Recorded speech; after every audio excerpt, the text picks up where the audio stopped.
Video is endlessly adaptable for marketers, and the tools are accessible and easy to use. Yeah. There's so many ways to think about how to combine these media to really get great results. The other thing I love about video, think of your behavior online. How many times do you search for something?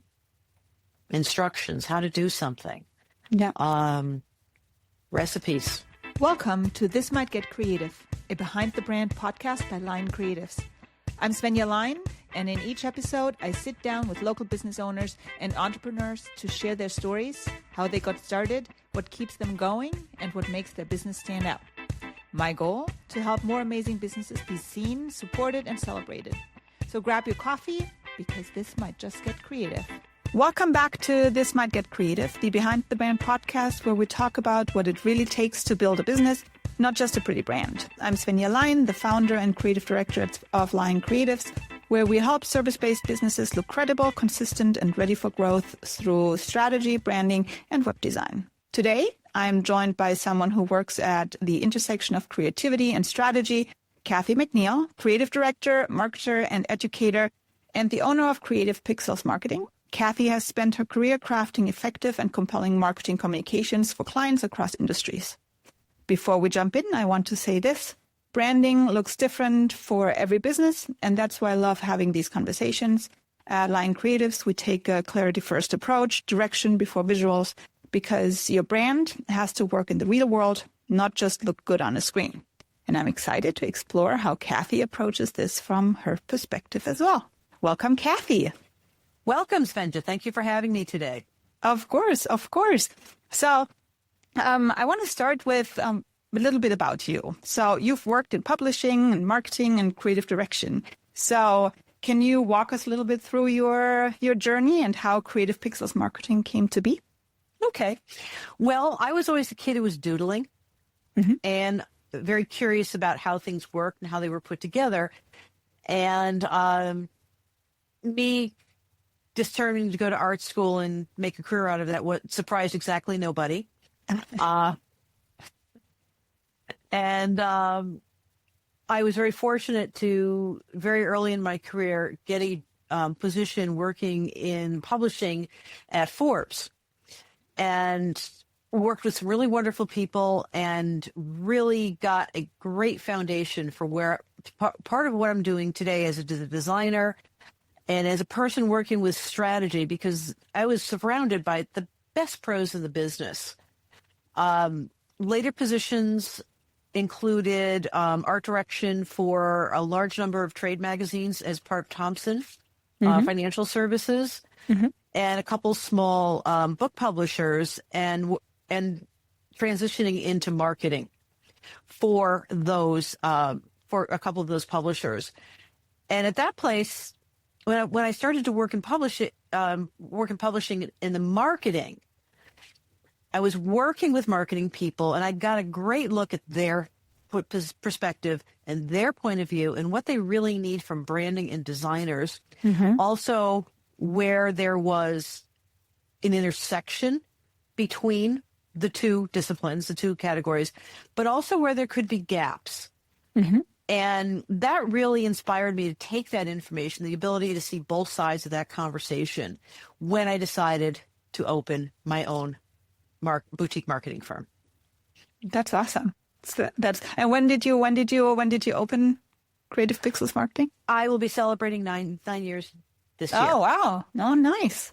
Yeah. Oh, for some reason I thought you were already so much longer than me. I started in 2010. Yes. Well, here's the thing. I took a little sidetrack, but a good sidetrack. Again, the journey, everything I've learned is I brought into what I'm doing now. I taught college level graphic design and social media marketing for about 20 years. Yeah, that's awesome. And I continue to still teach one class. And what was really inspiring about teaching was, number one, really working with people who had the passion. These are students that had ideas. They were interesting. They were fun. It reminded me why I do what I do, because it's interesting and fun, and it solves problems for people. It helps people. Yeah. And then I always had, little side jobs, you know, side hustle, I guess is the term now. And eventually I just decided to, turn that hustle into, give it a name and market it basically. So I took my own advice and I haven't looked back. That's awesome. Yes, I really enjoy the whole, like my background is also in marketing because when I first started, well, when I was about to go to school, like years ago, I wanted to do graphic design, but my parents actually said that I should go into marketing because, it's easier to get a job. But I never gave up on the graphic design side. So I like what you said about seeing both sides of the story. Yeah, very important. Yes, because then you can understand the intersection a little bit. So you said that you started giving things names and started market them. So yes. Now bringing this to a business, let's say there's a startup business and, so when do you think should they bring on a branding professional from your perspective? As soon as possible. Yes. And I'm not just saying that because I'm a branding professional. Mm-hmm.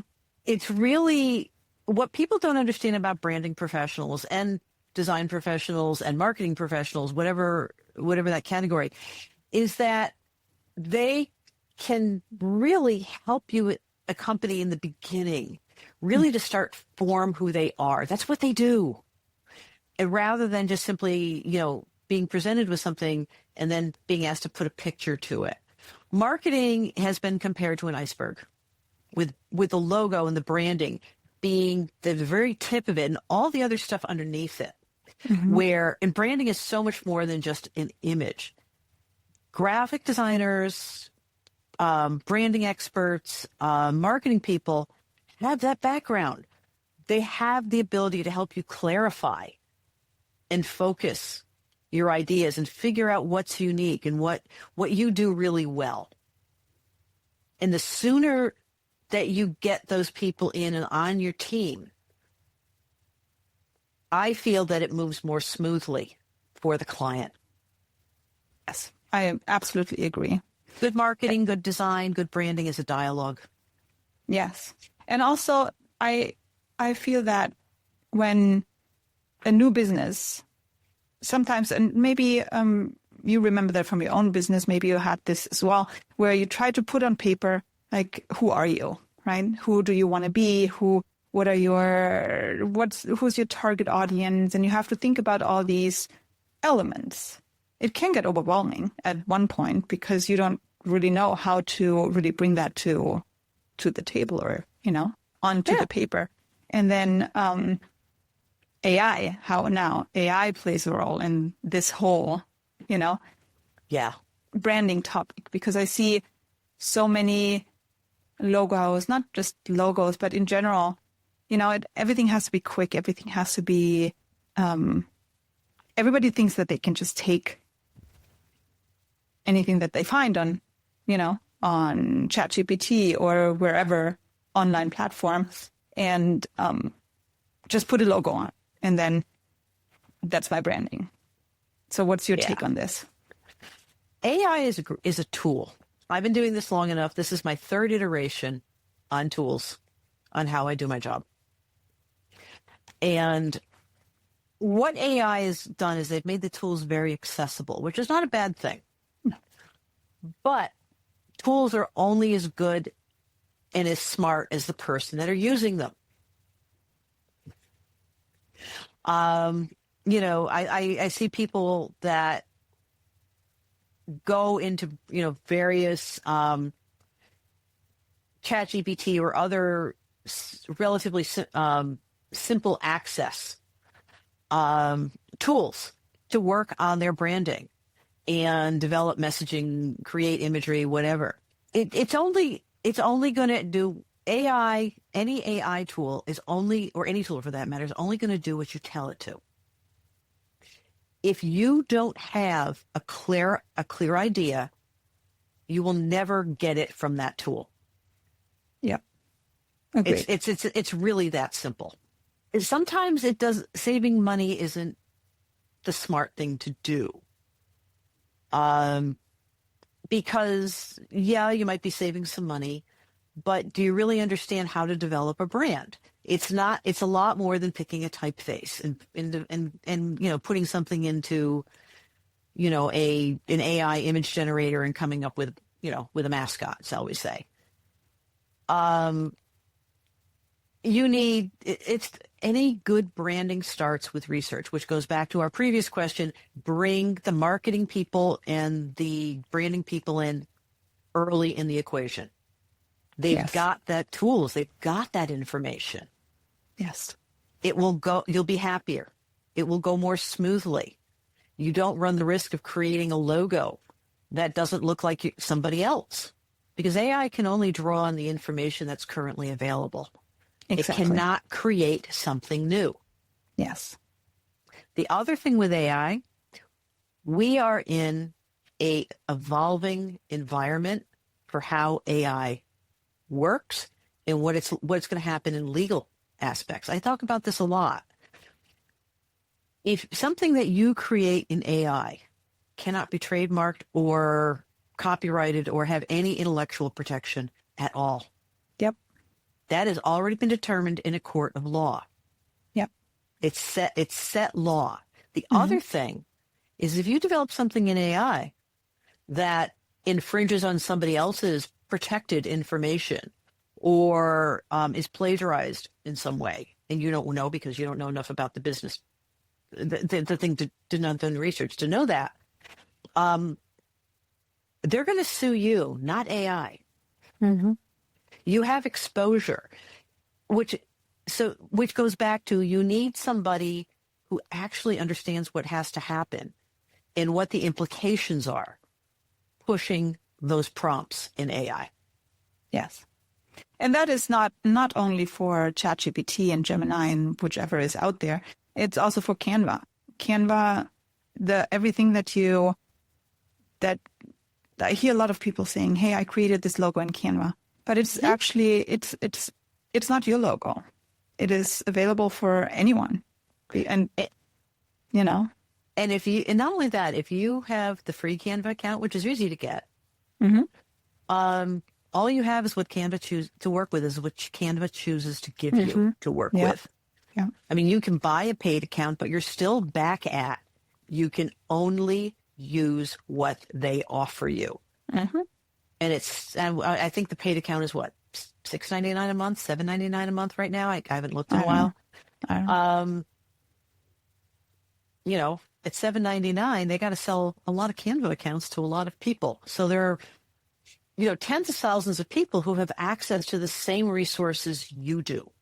Yeah. Which immediately puts you at a disadvantage working for branding, because you're inevitably going to have something somebody else is using. Yeah. So what are your thoughts? Yeah, no, go ahead. Okay, what I can do as a trained marketer and someone who understands how to develop a distinctive visual look, I can use tools outside of that. And then bring it into Canva and use Canva as a production tool, for example. Yes. So that would for certain types of projects. Exactly. That brings me to my next question. So if, in general, so I totally agree with what you said. However, Canva has its place. So I agree. Like you said, as a production tool. So a business that is on a budget, if they invest into strategic marketing, strategic branding, strategic, sessions, they can then use those elements strategically on their own in Canva. Yeah. And that's what it's perfect for. And that comes with a branding package. Part of what you do when you develop distinctive branding for, a given company, a startup or anything else, or somebody who's looking for a refresh, is that you come up with the parts that can then be integrated in something like Canva. Exactly. Yes. Branding's always been like that. It's just put the production tools in your hands. Yeah. Yeah. But again, you need to know your strategy. You need to know, where you want to go in the end. A computer will not give you any of that. Exactly. Not yet. Not yet. You never know. You never know. If it grows a brain at one point, I don't know. I'm not optimistic. I think we're still smarter than the computer. Yes. We are still smarter. Yes. Tell me a little bit about your process. Like, how do you work with clients? What is your process? Okay. Basically, I use 3 words to describe what I do: strategize, execute, and analyze. Uh-huh. Okay. We've already talked about strategy. Get a branding expert in up front, because they're going to help you with a strategy. When they're helping you develop your company, your marketing materials, that is going to help. From that comes your strategy. You identify your audiences. You identify media. There's so many media choices available to us as marketers that you want to think about how your messaging is going to work across those different media, and how things can be adapted. Again, I use a lot of custom short form video. I use social media and digital marketing, and I also use targeted, personalized direct mail for print and print design as well. They all work together. They complement each other, and they serve different parts of a larger campaign or a larger branding strategy. And I find that the other thing about it too is that they can also, if necessary, be adjusted for relative amounts that you need for each one. Because I'm a boutique, I don't have a program, shall we say, a marketing program. The first thing I do is I spend a lot of time talking to you. From those conversations comes execution, making the materials and getting them out in front of wherever your intended audience is, and sharing that information with them. And then we analyze, because one of the reasons I use the 3 medias that I use is every single one of them allows for tracking and data development. Yes. You want to find out what's working. They all these 3 processes have great analytics that will give you pretty quickly some idea, this worked here, but we find we need to modify this. I did something for a client that's a consumer product. And this is a really good example of why analytics are your friend. We had these great ideas. I had 2 or 3 ideas of how to present the product to our intended audience. The audience had already been previously identified. And we found of all 3 approaches that we used, okay, the one that worked the best was when we showed the product. No appeals to safety or no appeals to, showing pictures of people's pets. They didn't remotely get the response that simply showing the product and talking about it got. Yeah. And we knew that within a month with 3 A/B campaigns. Yeah. That's interesting. Yes. Yeah. The analytics that are available to marketers these days are astonishing and helpful. Yes. Because you can tweak campaigns quickly. Yes. And then really start shifting things in a direction and modifying and refining your message based on the information that you get. And then you can look at those modifications and see if they're still working, or they show you more, they show you less. But the point is, you get immediate feedback. Yep. That's great. Yep. Yeah. So you mentioned short form videos. Yes. And you're using them for social media and for the website, or for various applications? Why I love video is it's incredibly adaptable. You can do anything with video. Yes. You can conduct interviews. You can create product testimonials. You can create press releases. You can speak directly to your best prospects and tell them about your business and who you are and what you do. I refer to it as a warm intro rather than a cold call. All right. Because at that point, you can put them in emails. Hi, I'm Kathy McNeil. I'm Svenja Lyon, and we're doing this. Yeah. It puts a face to a name. Yep. And you can tweak it, develop a online video presence on a channel like YouTube, which again has terrific analytics. Video can and should be in your website. You go to my website, you're going to see video all over the place. Video also enhances searchability. Oh, so it ties in with your SEO? Oh, God, yeah. Absolutely. Yeah. And search engines favor video by a lot. Okay. And consumers look for it. It's and that's also the time that we're in right now, because everything is so much easier, with videos and social media, with everyone. I mean, static posts are not as good as the video posts. They have their place. They do. I've done campaigns where I just finished up a Black Friday campaign again for a consumer, where I introduced the Black Friday and Cyber Monday specials that we had put together with a static post 3 or 4 days ahead. But we had already prepped the audience because we had already done extensive advertising for a couple months before that. So they knew the product existed, and they knew that something good was on its way. Yeah. When we actually put this stuff up, I've looked at the analytics; they're terrific. Awesome. And I think that, think about how and again, which is why I don't have like a quote program. I do boutique projects. Yeah. There's so many ways to think about how to combine these media to really get great results. And so, yeah.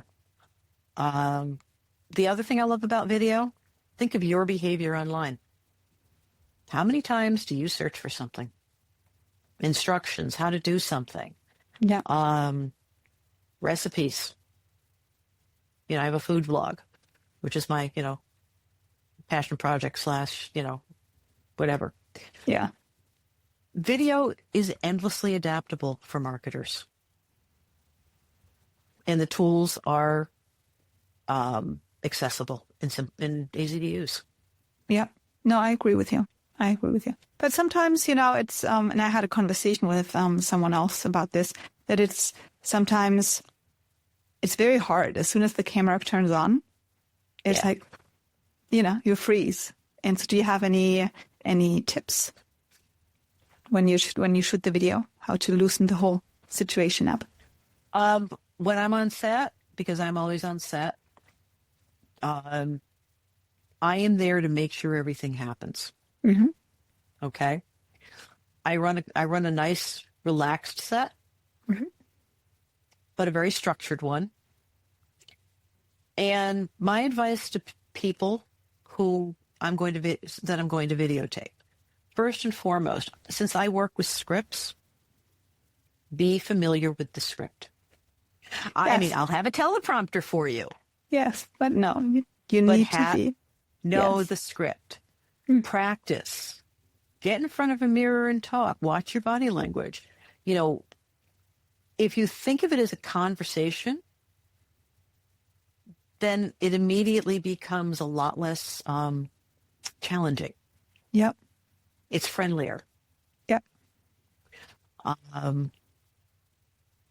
There have been times that I have literally stood right next to the camera and told the person, talk to me. There's nobody else here, ignore that blinking light, and just talk to me. Yeah. We will do takes. That's also, there's such a thing as editing software. So you don't have to get it all on the first take. we can cut I mean, it all out. come on. De Niro doesn't. Why do you think you're going to be different? And I'm not saying that to be mean. I'm just saying let's be realistic about this process. Oh, yeah. My larger point here is I try to make it so things move smoothly and make you comfortable. And I will confess to a couple times, like telling my subject, well, the camera's not on right now, but it is, and I'm just letting them roll. And getting good footage out of it because they weren't panicking. But I can so relate to it. I got better at it. I got better at it of practice. taking. Yes, if the more videos you take, the easier it is in the end. Yes. Get up there and talk. But we do it all the time. So, and then, and a business owner doesn't necessarily, they don't really stand in front of a camera all the time. So, no. Yeah, it's definitely something you have to get used to. However, it's very important to have it. Yeah. I compare it to preparing for a speech. Yes. Which is another thing people would rather not do. But it's the same basic idea. Who would be your perfect client? You say you're a boutique agency. Okay, my perfect client is a business owner that realizes they need marketing material. They need marketing. And that's usually not too hard these days. Most people understand the importance of marketing. What they may not understand is that the tools. And it becomes a time factor too. If you are running a business, that takes up a lot of your time. Anyone who's ever run a small business, and I'm sure there's plenty in the audience, and certainly a couple in the room, shall we say, you know how much time you put in to your business. It's your baby. Okay, you pour your heart and soul and anything else you can think of into that because you like it. You're doing, when you start a business, you're doing it by choice. Yeah. And you want it to work. It means something to you. I love working with entrepreneurs and solopreneurs for that reason. They are experts in their content, and it's in their soul. I've worked with so many smart people with a great idea, and what they needed was just somebody to help them mold it and get it out to the people who needed, to their audience, the people who needed to hear this information. And the other people who come to me is that they just simply need the work done. Yeah. They don't have the time. They don't have the expertise. They don't want to climb that particular mountain. It's too much. Yeah. So, that's where I can step in and partner and be, basically an outsourced marketing department for them. Yeah. That makes sense. You also mentioned before that you're doing print advertisements as part of your program. Not advertising, like print materials. Yeah. Marketing material. Yes. Yeah. And I remember when I first met you brought this super cute or cool looking fish. So that really stood out to me, that what you brought that day, because it was different to what you typically see, when you open the mailbox. Yeah. So I have an extensive print production background. I've taught the subject college level.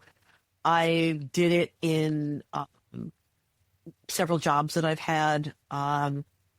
So what personalized targeted print allows you to do is go after a very specific group of people. For that, you need an email list, and I can help. You can develop that too. Okay. And if you're, say, for example, a small business, a restaurant, for example, that wants to put into place a birthday club, what I help you do is gather that information, filter it out, and then put together a monthly postcard campaign. Right? Hey, happy birthday for the month of December. And if you come in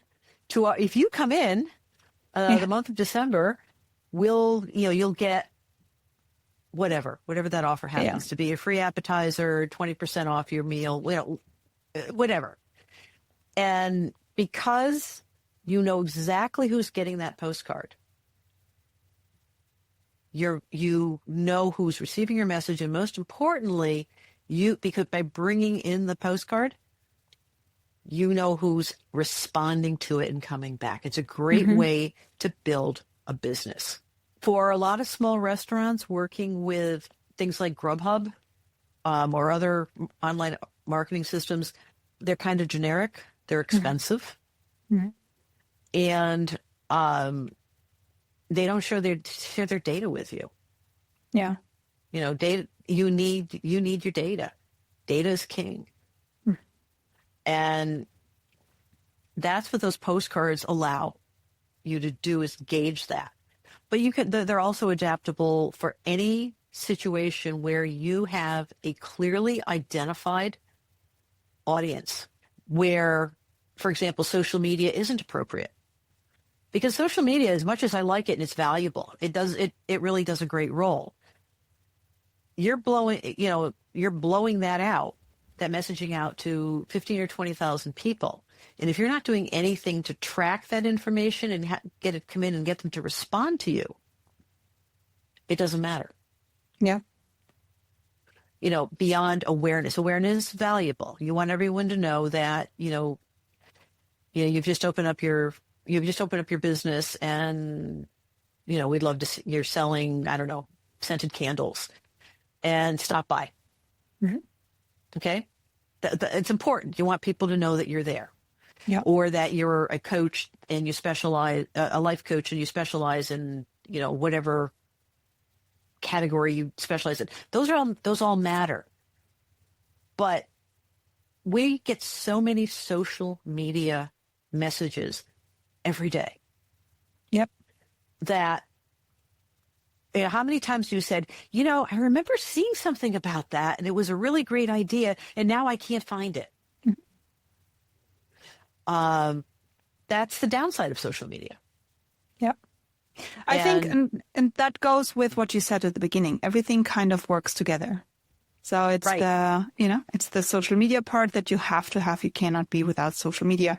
But then in the end, you also have to do the targeted campaigns, like you just explained, with printed materials that makes you stand out and make the client remember who you are on social media, so that they can go back then and, research more.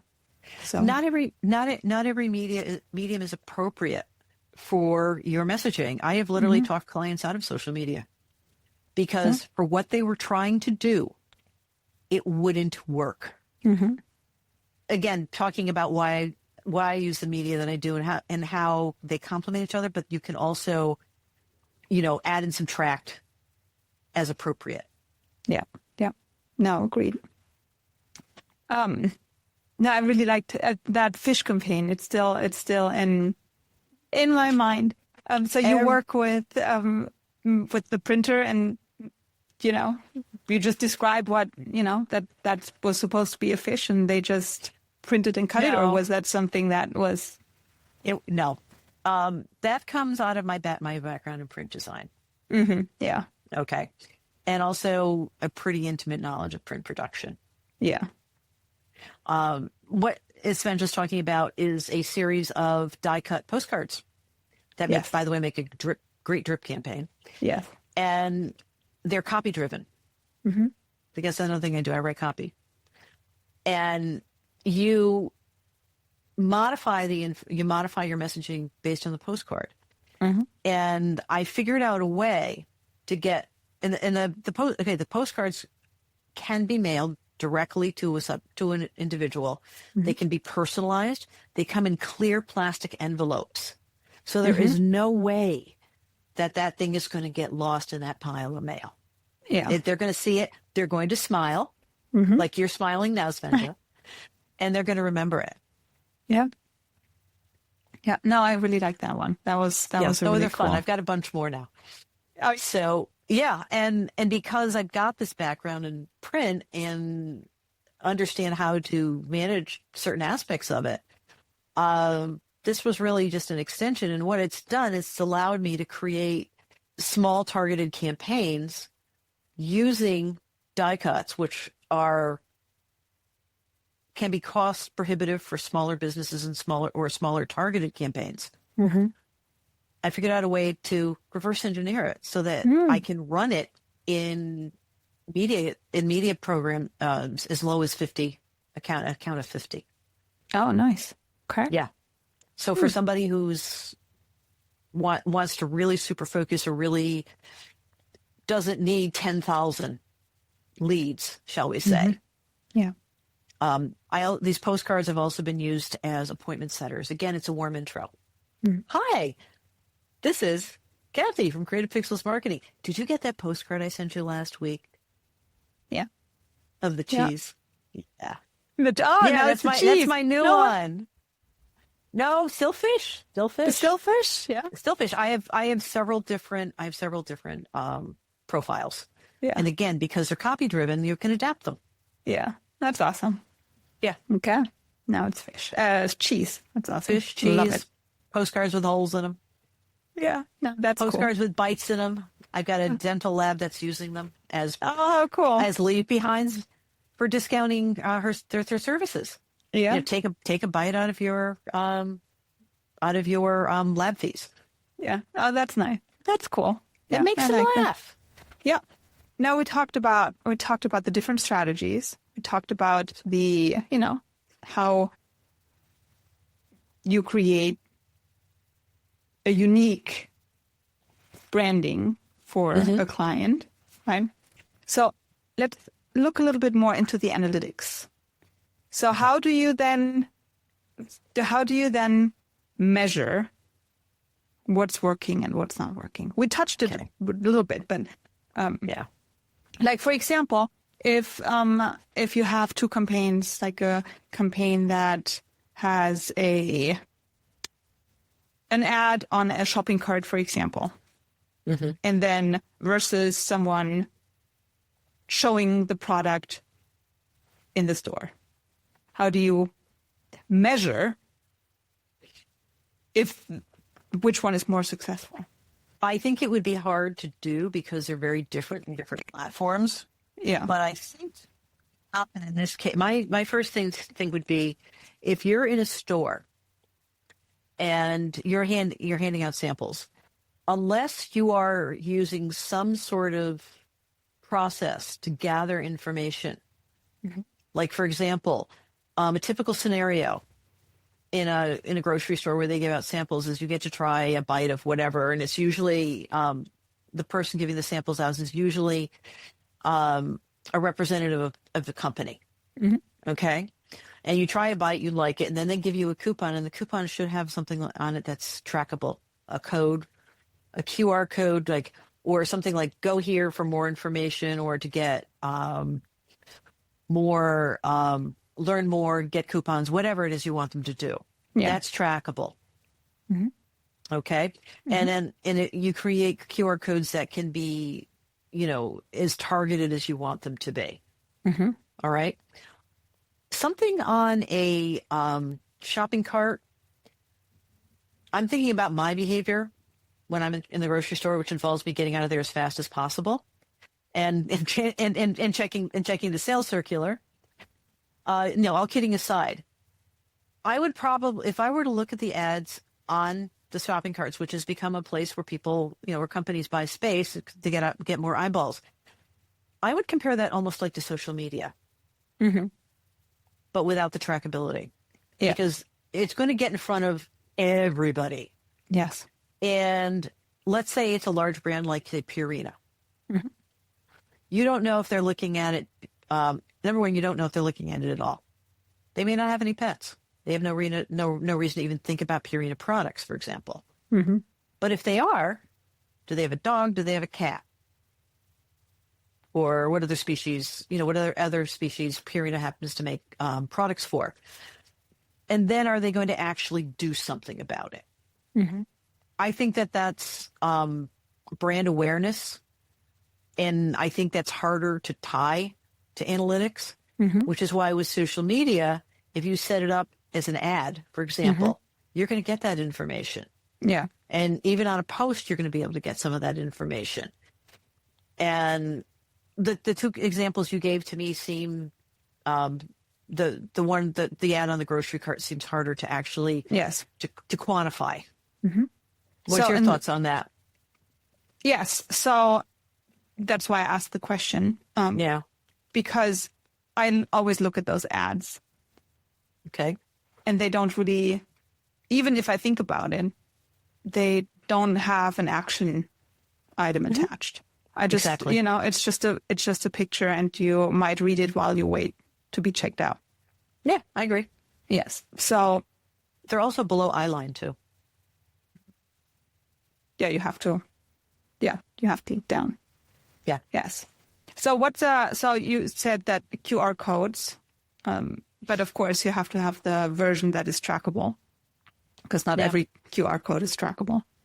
And then what I heard recently was that, and I didn't know about this, that there's phone numbers that you can attach to a certain marketing campaign, and then depending on then the phone number is different. So when people call in with that number, you get the data from that app. I didn't know about that. So that was they exist. That was very interesting. And that's different than texting SMS campaigns. Yeah. They're more consumer oriented. Mm-hmm. And I prefer B2B, but I don't rule out consumer under certain circumstances. Mm-hmm. Yeah, but the text message campaigns are pretty annoying, I have to say. This is in early December, and we just came through Black Friday and Cyber Monday, and I tell you this much. Once a really long time ago, I bought one thing from a website, and I just get a lot of it. I get a lot of messaging from them. I think it's also a question of, how much can our brain actually absorb? Exactly. And that's the problem with marketing, and why you want to think about how you do it is because we're, it depends on where you look. There's literally thousands of messages every day. Yeah. Yeah. And it's just an overload, and what actually gets remembered. Yeah. So that brings us back to the very beginning. Hire someone who knows what they're doing so that, you can cut through the noise. Yeah. And be seen. Yeah. So, yeah. Yeah. So, and knows the questions to ask to help you. Yeah. So if you have an advice for a new business owner, what would it be? What would be the most important element for a new business owner? Don't assume that your marketing can be done by bootstrapping. Please set a budget. It's incredibly important to your success as a business. Mm-hmm. You need to dedicate people. You went into your business, started your business because you feel really strongly about what you want to do. Mm-hmm. And you have a certain level of expertise, and you think you've got something different to offer. And those are all wonderful reasons to do it. And you've got information that, is more than just a gut feeling. Yep. A marketer is going to help you amplify that. You can have the best ideas in the world. You can have the most amazing product in the universe. You can have tons of expertise. You can have won, millions of awards and received tons of professional recognition. But if your best prospects don't know that, it's not really that important. Yeah. I mean, which isn't to say you shouldn't strive for this recognition, but the people who are going to take that information and use it to help you make a decision about, how to, do whatever it is, whatever process they want to do. They need to know you exist. Yep. I give and you've heard this rant too. People, they're making their own videos. So they're out, they pull up their camera, their phone, shove it under their nose and start talking about, well, I'm out walking my dog right now. And this reminded me. And my answer to that is, I like dogs. Walks are good for you. But unless you're a dog walker, you're really not doing anything that's great for your business. Yeah. Think about, you think about how you present yourself, and more importantly, what the messaging actually is. Yeah. Again, that's what a marketer will help you do. They're going to help you stay on message and on brand and help you define that brand. So it really reflects your unique business proposition. Yeah. I like that. That was a very good, summary. So Kathy, thank you so much for sharing your insights today, especially with tracking, the information. And I love conversations like this because even with different backgrounds, we see the same thing. Businesses, they need clarity, they crave clarity and consistency, and a brand that actually supports the growth of the business instead of hindering it. Yeah.